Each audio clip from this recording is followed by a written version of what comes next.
So, you know, some of us trying to do something about that, still knowing though that what was in that stimulus package, some of the examples that we have seen where those dollars have gone are just atrocious. And now we even have the president finally admitting, oh, there's kind of no such thing as a shovel-ready project. Yeah. Well, now we know what it was that they were shoveling and it wasn't asphalt, you know?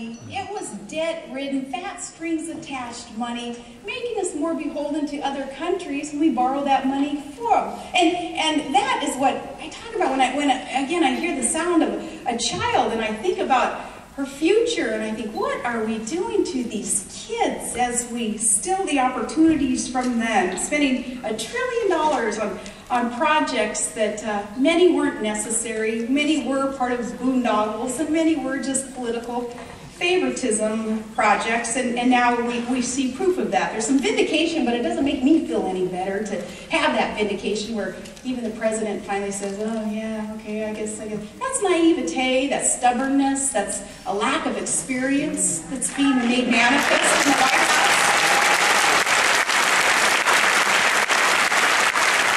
It's a lack of any kind of business sense. We have to wonder sometimes though, is it innocence naivete, or is it purposeful? Does it really all come down to, well, basically what our president has told us. You know, he wants to spread the wealth around. What that is, you know, taking from someone, doing a project or financing a program for somebody else over here. That is taking wealth from some and spreading it to others. And there again, as a candidate, it's arrogance. Told Joe the plumber that that's what he was going to do, didn't he? So now we're listening, and now we're seeing the fruit of that. But here we are 20 months later, and almost 15 million of our fellow Americans are out of work. Almost 42 million are on food stamps. And these are real people with real bills to pay, real mortgages. They have health care bills. They have college tuition payments coming due. Still, this president and his enablers in Congress refuse to admit that they were wrong. They refuse to change course. So the little guy gets to pay the price for their arrogance and that lack of any business sense in the White House and in Congress. I wish there was a prerequisite for folks running for office that you had to run a business, or you had to at least work with it.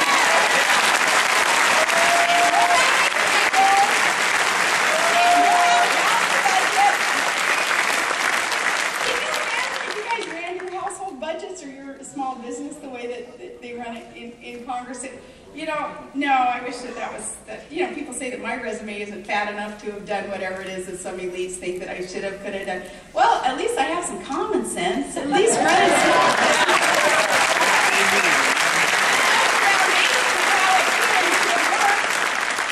It's just common sense. In California, doggone it too, folks, California, unfortunately, for this most beautiful state where you guys should be yelling Eureka all the time because of the resources that you have here, the natural resources, the beauty that is California, the artistry that is here, the epic landscape, the ingenuity, the technology that is here. You guys should be left and right knowing that you're just thriving and prospering, and yet California isn't. In California, unemployment rate is 12.3%. Yeah. It's worse than what that national average is. More than that. 20 of California's counties have 15% unemployment or more. In fact, the only state in the country that's lost more jobs than California in the last 5 years is Nevada. Prince Harry strikes again. And isn't it ironic? We talk a lot about the Obama-Pelosi-Reid agenda. Obama, Pelosi, Reid, California, Nevada, the two states hurting the most, and they've got the leaders there in Congress making the decisions. So here's the challenge that you face. California's got it tough. To bring back workers who've lost their jobs, that's one great challenge, but also to employ all the new workers that are coming along.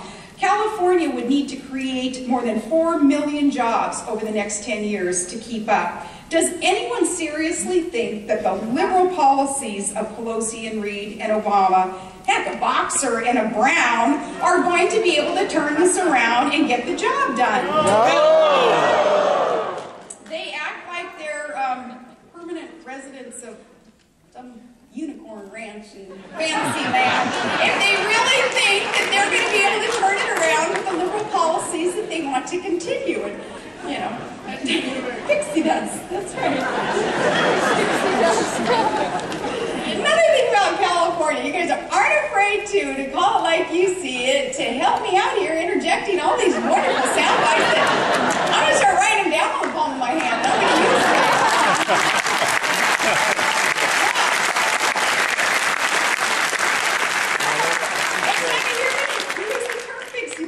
But that's, you know, where it came from.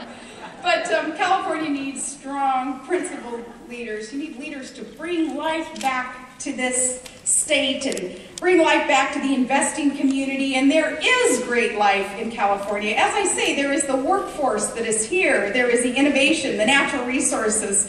I want you all to get to yell Eureka in this golden state of opportunity. You deserve it. You deserve better than what you've been given. Eureka!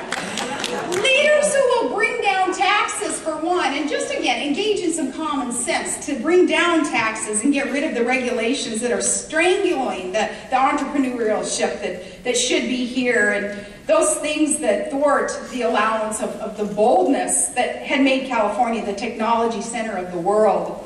Right now, somewhere in California is the next great entrepreneur.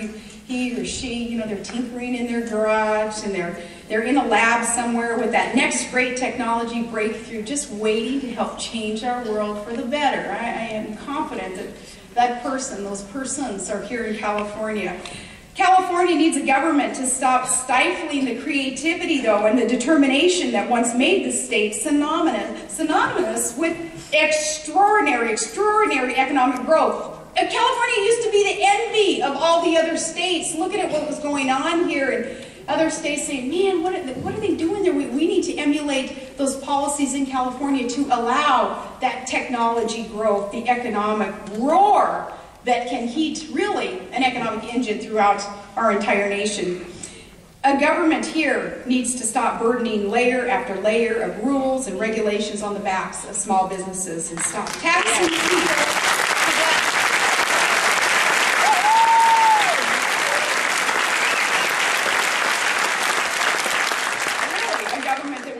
Taxing people to death. Literally, we need that. And did you know that the liberal agenda that's in the works right now, it wants to tax us even after we're dead?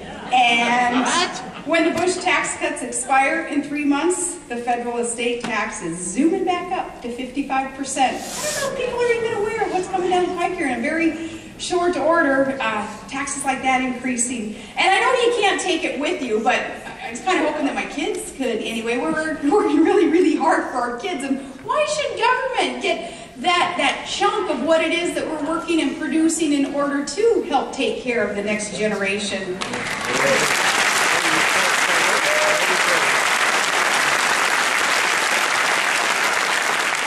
California's already buried under an avalanche of taxes. One of the 10 highest tax burdens in the country is right here.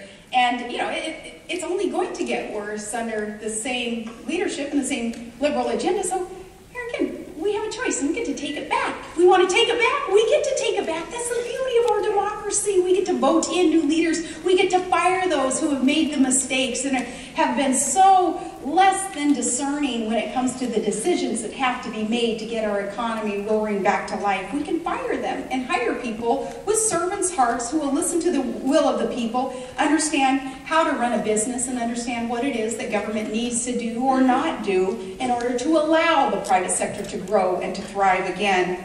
This January, the rest of Obama's mind-blowing tax increases will begin to hit all sectors of the American economy. Tax increases on income and capital gains and dividends and healthcare taxes, child tax credits, the marriage penalty, the list goes on. Everything's going to change.